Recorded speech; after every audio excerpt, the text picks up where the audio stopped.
Hey yo guys, this is going to be a video response to the Mark Pearson, as he made a pretty interesting video that I think, probably needs to get more exposure, as it's a book where a video where he recommended some of his wrestling books that he thought you probably should go out and read.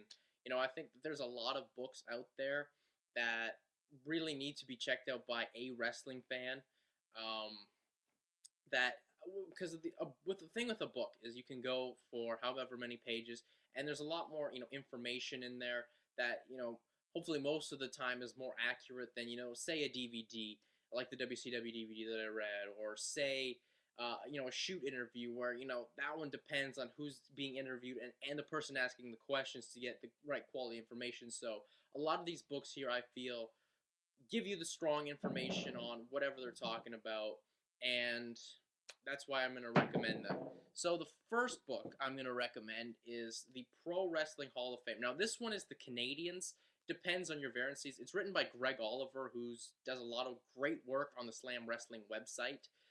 He's written others on the Pro Wrestling Hall of Fame, the Canadians, the Heels, and Tag Teams, which definitely I think you need to go check out all of these books. I just throw the Canadians one on here because it's one I'm about to start to read, actually.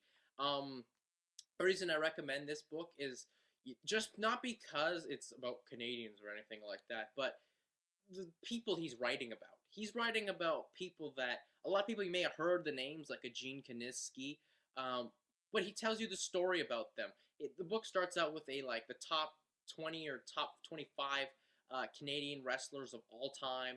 He breaks it down. He gives you his reasons why, and that's the one thing I need. And then he just goes on and writes about other Canadian wrestlers and how important they were. It's maybe a bit dated now, but I think it's still a book you need to recommend. Of course, this is the book that at the Cauliflower Alley Club convention about last year, Bret Hart cut a shoot promo on Mr. Greg Oliver, as he was all upset that he was not number one on this book.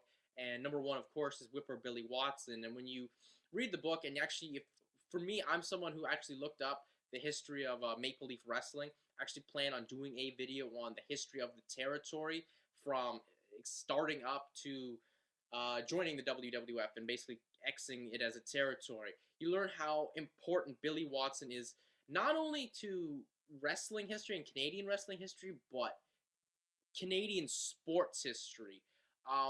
Billy Watson was the man in Toronto. And you learn about, Yvon Robert, the man in Quebec. You learn about all these other people that I think this book really you need to read about this.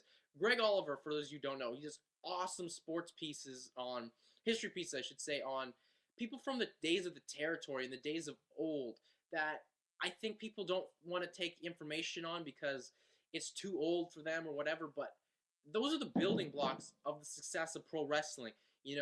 That's why I love Greg Oliver's work and what have you. So definitely recommend this book, and I've already went way too long on recommending that book. Next book would be Wrestling with the Truth by Bruno Lauer. It's, of course, written by Harvey Whippleman. And when you get the book, you get a cool little autographed picture by Harvey. But anyways, the reason I recommend this book is because a lot of people in the wrestling industry, when they write a book, they say, oh, I hated this guy. Oh, I hated this time. Blah, blah, blah, blah. They tell some cool stories, but it's more a negative tone towards the end. This book, Bruno Lauer, he's like, I loved everything. Everything I did in the business, it was fun. It's something I always wanted to do. I loved it. So that's why I recommend it, And he goes and explains this whole time from, doing stuff in Memphis to his time in the WWF, and I believe he's still there in the WWE. So that's why I definitely recommend it. And plus, a cool autographed picture of Harvey Whippleman. It's from Crowbar Press. They actually have a couple other great books. I believe Ivan Koloff wrote his book through there. Another great, great book I recommend you. Next book is one also Mark talked about. It's Mike Rickards, Wrestling's Greatest Moments.